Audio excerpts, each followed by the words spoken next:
Yo, what's up, guys? Open beta came out yesterday. I don't really know what's going on, except for the fact that I've had success with this Nilfgaard deck. So it's standard reveal. Most of the cards synergize with the reveal archetype. Couple choices I've made, not really tech choices because I don't know what the meta is. There is no meta. But yeah, I've made a couple of choices here that are definitely, what's the word? Interchangeable. So like, if you want to run Roach, I'm sure there's a better option. Honestly, so I got on Gwent DB to build this deck, and just looking at all the neutral cards, like I'm like, okay, maybe this isn't the final version, but I've had some success with this. I'm only level 5, so I haven't played this in ranked. I don't know if this is any good in ranked. So if you're already playing ranked, give this a shot. Leave me a comment. Let me know if it's any good. Hopefully I can get up to 10 by tonight or tomorrow morning. But yeah, let's jump into some gameplay. I'll go over Mulligan and card choices and stuff like that. All right, so first game, here we go. Playing against Dagon.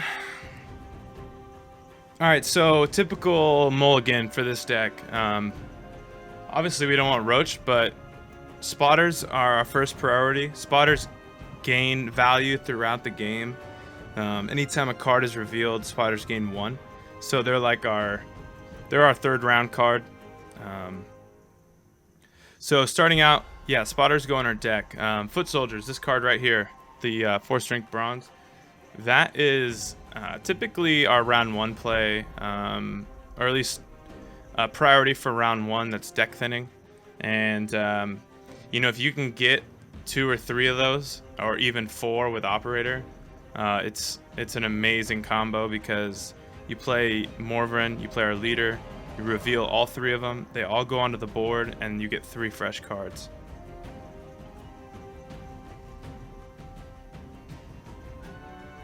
So here we're dropping a mangonel, setting up a reveal combo. He plays Triss. So right now 3-0. It's not horrible, but it's not great. We've got 1 alchemist. That's the 7 strength bronze that we just played. So that's like a little extra reveal. I think I just had to top off my bronze. I didn't want to run 3 first lights, so I grabbed an alchemist instead. So I ran the alchemist on the foot soldier. We pulled out the foot soldier. Got a spotter, which isn't ideal, but it's still deck thinning. So we're obviously playing a wild hunt deck, so we can expect weather. We're gonna hold on to that first light. Manticore Venom is now a silver card. Used to be a bronze card, but so yeah, now it's silver. It's removes 4 strength from 5 units, so it's a really strong card.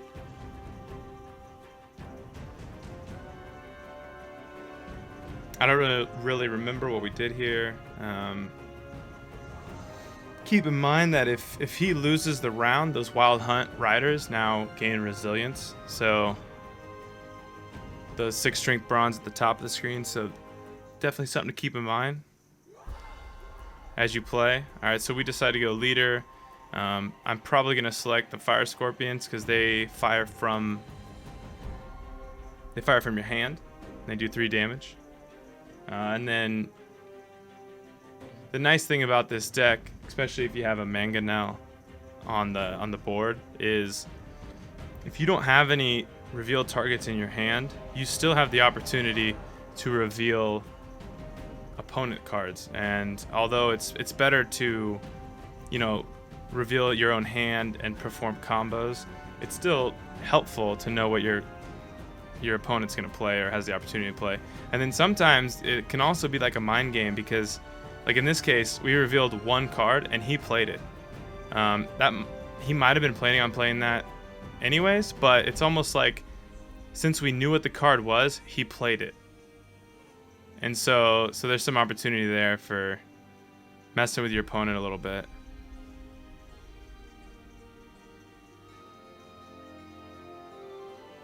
So I go ahead and clear here. I'm assuming he doesn't have any more weather.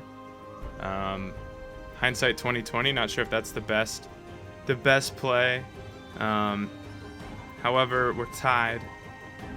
We're tied with even card advantage, and so at this point I gotta think to myself, do we want to play one more card? Is it worth it? You know, our hands as is, who's gonna have a stronger round 3? You know, this deck relies on building value through spotters with multiple reveals. Obviously, the more cards you play, the more revealing you can do, and the longer the game goes, the more cards you get. So I decide to play another card. We want to take this round, extend the game, and try to reveal more cards overall so we can build up our spotters.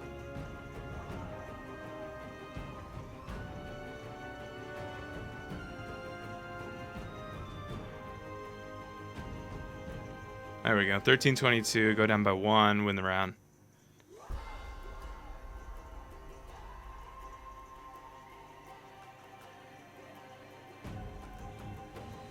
So unfortunately, this is footage from my stream, and so that's why you're not hearing any game sound, because obviously I'm talking on my stream. So it's just me now. I'll throw a little music in the background before I upload this video. But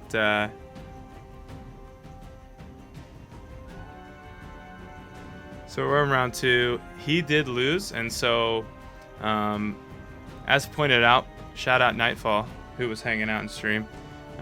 He pointed out this morning, and he's right. That last card I played to win the round, I should have hit the Wild Hunt Rider, since he gains resilience because he lost. So instead of having a 6 strength Wild Hunt Rider, he'd be starting out with a 3 strength. So we've gone ahead and used Operator on one of our foot soldiers. That is our ideal Operator target. Most games we can make that happen. The reason it's ideal is because our opponent, unless they're Nilfgaard, they don't have any reveal mechanics. They don't have any cards with the revealability. Revealability. That sounds legit.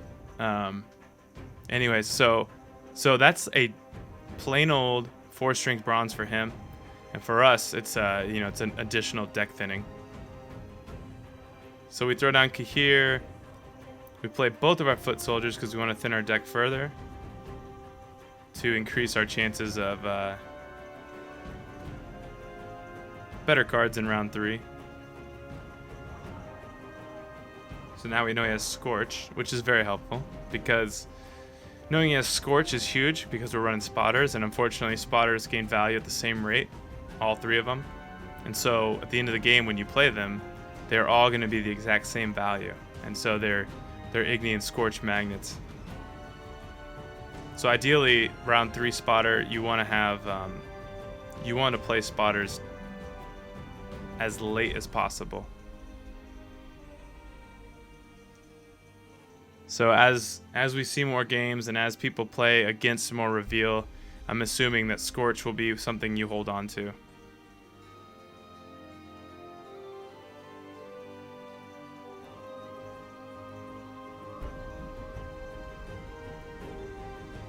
Alright, final round. Our last card drawn is a Mangonel. So we have to pick what our mulligan is here.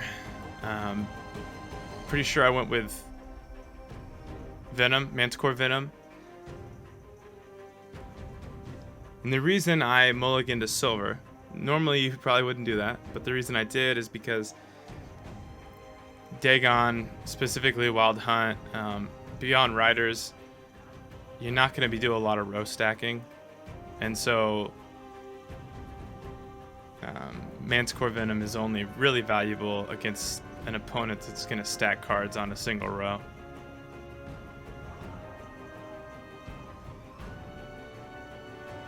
We have Yin. Obviously, we want to play her as soon as possible to maximize her value. We also have Ux, so if she does get locked, we have the opportunity to unlock her.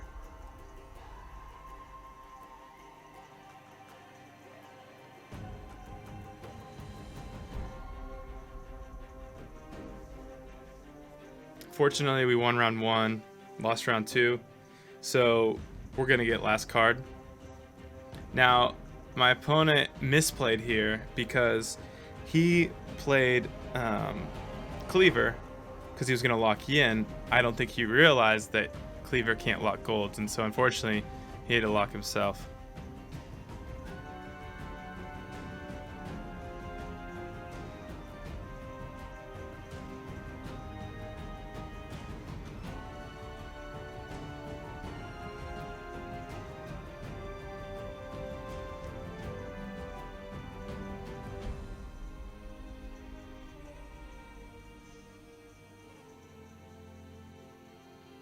All right, so we opt to drop Mangonel on the board.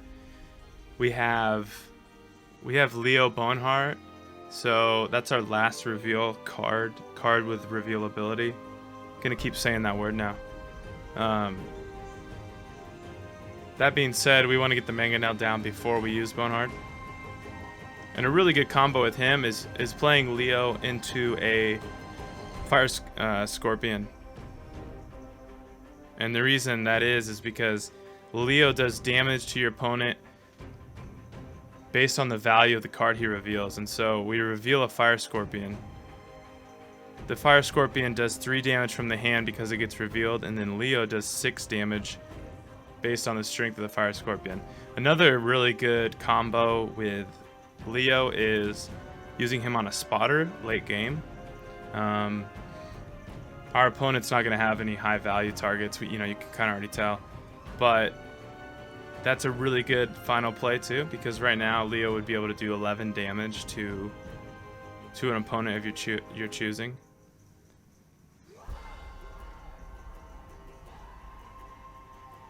Unfortunately, our opponent doesn't have a lot of value right now, because if he did, this weather would really ruin our day.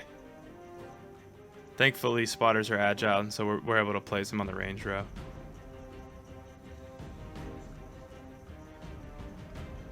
And the reason I'm hesitating here is because he has a 1-strength silver and a 7-strength gold. I love Orvis lines. His "you're going down" line. It's the longest emote in Gwent history. But so I just opt to play Ox. I mean, I think at this point we know we're gonna win. We don't have anything else to reveal, so we lock our Mangonel. There's no loss there. We get rid of his Cleaver. We're just waiting for him to play a bronze unit so we can play our Fire Scorpion or Assassinate.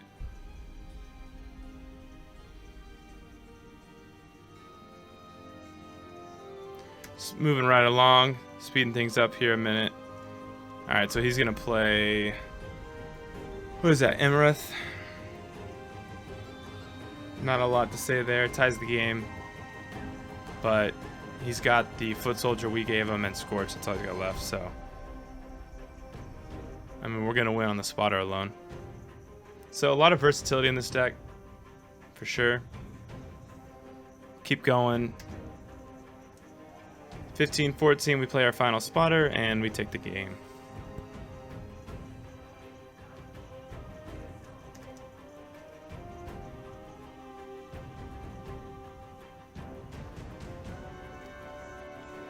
Alright, so game number 2. Depending on the length of this game, I don't want this video to be too long, so this might be the last game that I include. Hopefully you'll get the idea in 2 games. So basically, same thing here. We're playing Brewer, we're playing Squid Cell, so we're probably gonna drop First Light. We're gonna drop Spotters. Let's see what we do.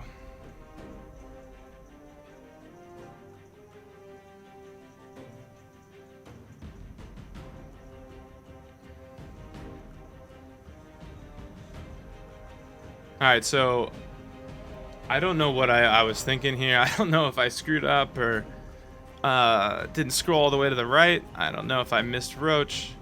You know what? Let's go back. Let me click in here real quick. Let's start over, guys. Alright, so mulliganing again. Alright, we got 2 First Lights. We got 2 Spotters. and we don't have Roach. So the first light's our first priority. Spotter's our second priority. And then we have to decide between first light and spotter. Typically, I'd probably keep the first light. Okay, so that's what happened. We dropped spotter and got Roach. At least I'm assuming.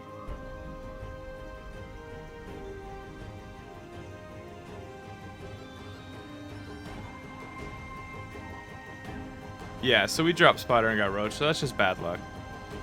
Although I sometimes I do forget to scroll way over and I miss Roach. Alright, so we're playing Squid Cell. Squid Cell, you can expect typically a lot of units, a lot of small units.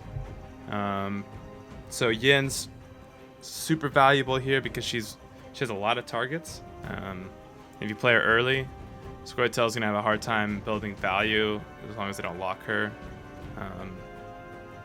Mangonels, obviously those are core to our deck. We want to get all three of those down if possible. Pretty sure I play Yin here. Nope. Alright, so I play a Manga now. And the reason that's actually a better move than Yin is because if our opponent passes, we win by 5 with a bronze unit. If I play Yin and he or she passes, we just won by 4, but we wasted Yin. So, yeah, Mangonel's definitely the play there. So this guy's playing dwarves. So key here is deny resilience. So we're gonna focus on targeting his resilient units if possible. As the round builds, we play Yin.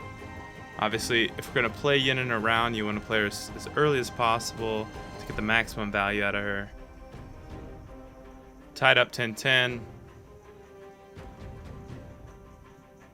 So the game is actually in his favor at the moment because he had 1 extra card. He had 9 cards, we had 8, and we were tied. But typically that doesn't matter.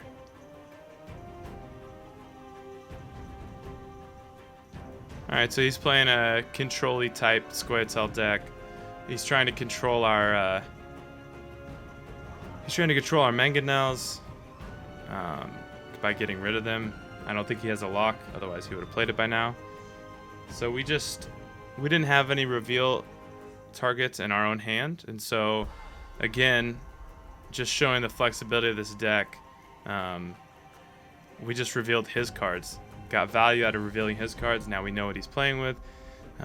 He decoyed his defender, and the reason he did that is because he's trying to hold Yin off as long as possible with a high value unit, because the second she dwindles his highest value down, I mean he has all these 1, 2s, 3s, and 4s, and I mean she's just gonna destroy him.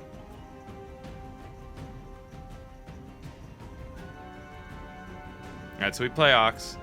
We lock down the guard and the defender. Ox now does 1 damage to enemies that he locks, so we got rid of the guard, and his defender no longer has resilience, and we take the round. Fast forward. Looks like we get Cynthia and a spotter, I believe. Roach is the obvious target here. And we get lucky, we get Kahir, so now if we want, we can play Kahir, get Roach on the board. Unfortunately, changed to Roach. She only comes out once per game on the first gold played. She's now 5, but she's not gonna bounce out of your graveyard anymore, unfortunately. Although I still think she's valuable for what it's worth.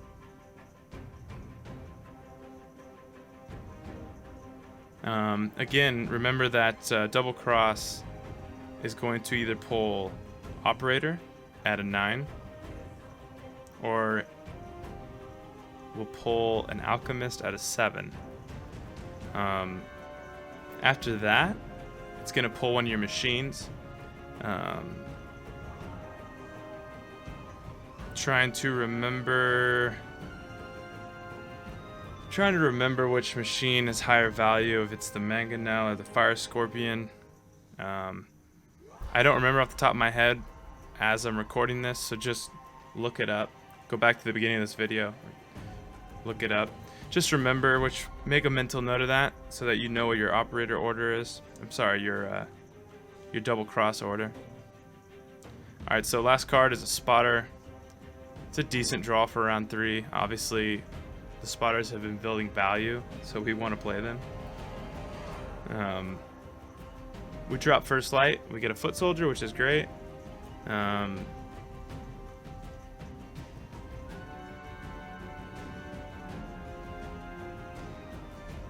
Alright, so he's playing his dwarves. We're going to pull out operator with double cross and make a copy of our foot soldiers. So we'll get 8 strength out of those and get 2 more cards out of our deck.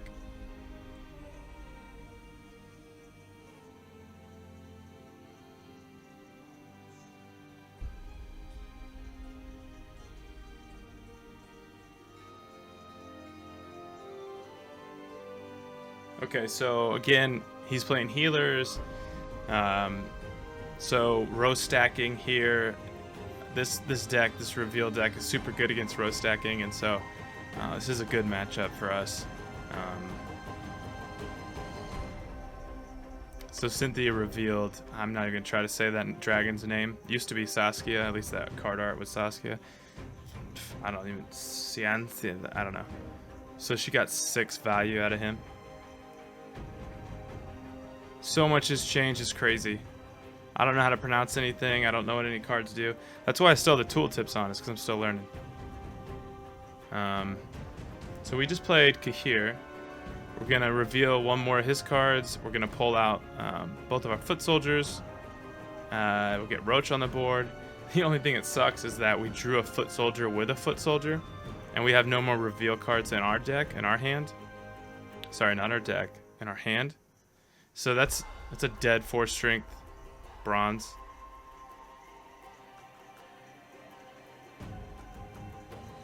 He's continuing to build value with elves and dwarves and that synergy. So right now he's clearly got the lead, although we've got some strength in spotters. We've got a lot of strength with our Manicore Venom, and then we also have Assassinate.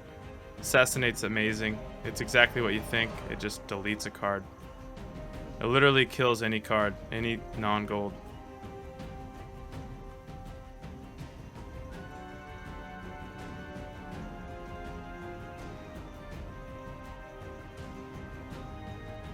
So we're saving Venom.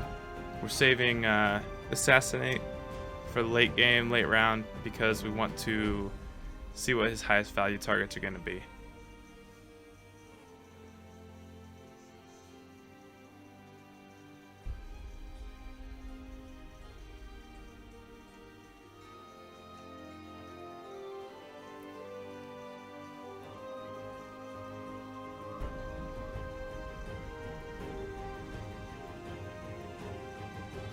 Alright, so I'm not gonna lie, I was starting to sweat it a little bit here. He's got 51, he's got 42, we're tied up on cards. And the reason I was getting a little nervous is because that dragon that he's got, the 6 strength gold, the name I'm not even gonna try to pronounce.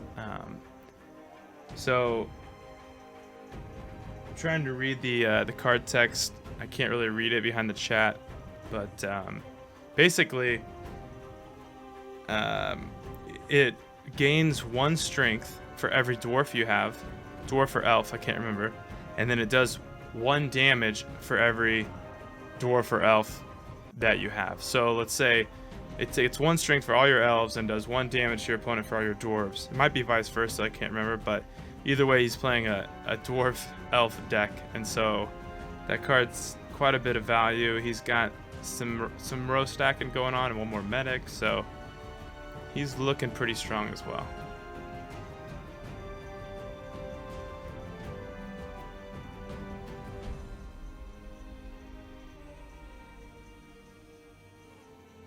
$67.48. And so we know his last card is a foot soldier that we gave him and his dragon. And so we want to start removing cards if we can. This does 4 damage to 5 cards. Unfortunately, we only removed 1. We weakened him quite a bit, but we only removed 1. So the value of the dragon wasn't really denied all that much. Save an assassinate for his 13. Wanted to make sure it didn't get any bigger. And if you remember, foot soldiers are a 4. And so we literally won the game by 1 point. I don't want to say we got lucky. It was a well-played game, but, we were able to beat a decent Squid Cell deck and a decent player. So that about does it.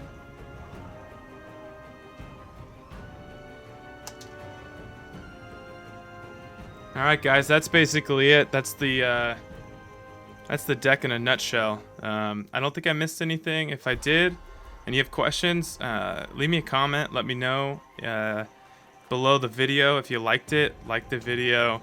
If you want to support me or see more of these videos, subscribe to my channel. I'm going to try to do these more often. I was pretty good about it a while back, and then I kind of slowed down a little bit in that lull between closed and open beta. But the game is super interesting right now, so a lot of good decks to be made. Yeah, that's about it. If you want to follow me on Twitter, feel free. I tweet out, random memes and Gwent stuff.